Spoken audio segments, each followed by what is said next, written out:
Hello and welcome to another PlanetDestiny video. Today, Inferno mode was debuted. It's a Dark Below playlist though, so you will need the DLC to take part in it. It's in the top left-hand part of the Crucible playlist screen, so go grab some friends and join up to it. It certainly is an interesting mode to try out. As far as weapons go, use whatever you're strongest with. I saw a lot of pulse rifles, thorn, and shotguns during my time in it. It's very easy to flank people here and catch them off guard, so be ready for close encounters. On my hunter, I switched up and used the Spine of Young Amkara to make my trip mines last an extra 20 or so seconds. The results were often pretty hilarious. Heavy ammo also comes in once at 6 minutes, so be ready for it and be sure the area is clear on when you pick it up. Now, the first thing I really wanted to get to is, do I like it? Well, honestly, right now I don't. This is a game mode that's really supposed to be all about communication and awareness. Right now, it delivers on half of both those points. To be successful in this game mode, you really have to be able to communicate with your team, and unfortunately people still aren't using the in-game voice chat to call out that, hey, those people by point A are definitely not friendly. When I did this mode with a full fire team and we could actually say how many people are headed to what point, etc., most games went by a lot smoother. The other aspect that this game mode doesn't really deliver on is the awareness. Ideally, you should be able to hear everything that's going on in the game, from gunfire to abilities to movements. Using friendly nameplates to determine whether the direction of a sound is friend or foe is really the only way to figure out the enemy's location. I really do like this aspect, but I think it needs to be expanded on a little bit more. Bungie talked about being able to hear footsteps and other small things, but I simply was just unable to hear them over the other in-game sounds. Maybe if Bungie would put in some sort of sound options into the game, then it might be a little bit easier to do that. The disconnect you get from not having the radar is obviously the real draw to the game mode. As of right now though, since the game mode is not part of the permanent playlist, and just part of the revolving door of things that come in and out, I really have a tough time justifying getting used to this play mode. If it was always available, then I would be happy to devote the time to learn all the nuances of it. I'm sure I'll warm up to the whole thing after I sink more hours into it, but as of right now, I'm just really not interested in putting time into a mode that doesn't offer that much. Bungie also had a developers open house recently, and we have another video on some of the questions answered. We saved some of the other questions for this video since they are a bit more relevant to it. First up, can Inferno mode be part of the permanent playlist? There's always a possibility that it could be permanent, depending on how you all react to it. We want to stay fluid and keep the option open. The advantage of debuting modes like Inferno and the rotating playlists are, among other reasons, the bigger the population, the bigger the matchmaking. Having mode variants leave and come back from time to time raises the overall quality of the experience for everybody. If we see enough consistent numbers of players over a long enough timeline, that opens up the conversation of finding a more permanent home for modes like this.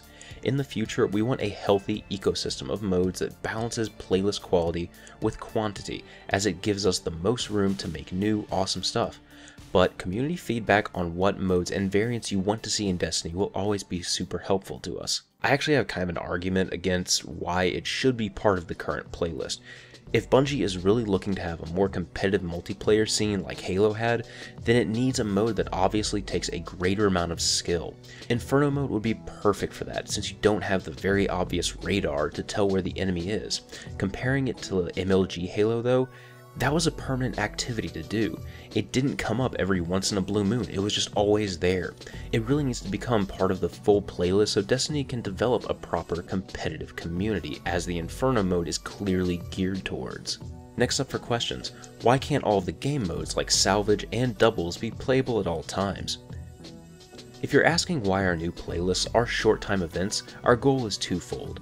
Make sure we always have great matchmaking experiences and test out new things in a limited way to see if people like them. As far as variety goes, we're totally working on it. Do you plan on adding new game modes? Yes. For Destiny's launch, we focus on delivering a small set of game types that we believed in. Stay tuned. Will we ever get true objective game modes? Maybe someday. The real answer is that our initial collection of game types were designed to promote teamwork without putting undue presence on any one player. There's no way for one player to lose the game instantly the way a bad flag runner can in Capture the Flag. As Destiny evolves, we will add more complexity, variety in our game types as we see fit. And finally, does Inferno mode render Third Eye useless? Just like gear that helps you revive faster in Skirmish isn't very useful in Clash, Third Eye perks and Knucklehead Radar aren't useful in Inferno modes. It's a very serious priority to us that we respect the time you poured into the game to acquire badass gear and abilities. But it's the nature of the game that certain gear and talents will have different levels of effectiveness in certain areas of the game. So that's it as far as questions go. We have the full article on our website with all the questions and answers if you want to go check that out. Another common community question I wanted to get around to answering is about the pulse rifle buff, and specifically about Bad Juju and Red Death. I don't want to do another full review on those yet, since not much has really changed aside from the damage. Maybe when another exotic pulse rifle is introduced, I'll do a full comparison between them. But in my reviews for both the weapons, I already enjoyed them in the previously unbuffed state. The only thing that's really changed as far as my opinion goes on them is that you can use them anywhere now. Bad Juju was pretty much exclusive to PvE, since his damage was lower in PvP and its perk was more situated towards continuous damage and building your super. The damage increase has really helped it though, and makes it very worthwhile to use in PvP now, so go nuts with it. Red Death is also great now for PvE because of its even higher damage output. It only used to shine in PvP, but now it pretty much dominates there with its 2-shot headshot potential, and it's a viable weapon to use in PvE if you really want to.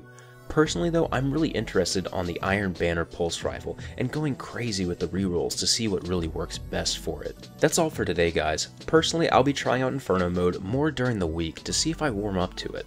I hope you guys enjoyed this video. This has been Patrick Casey with PlanetDestiny, your guide to the Destiny universe.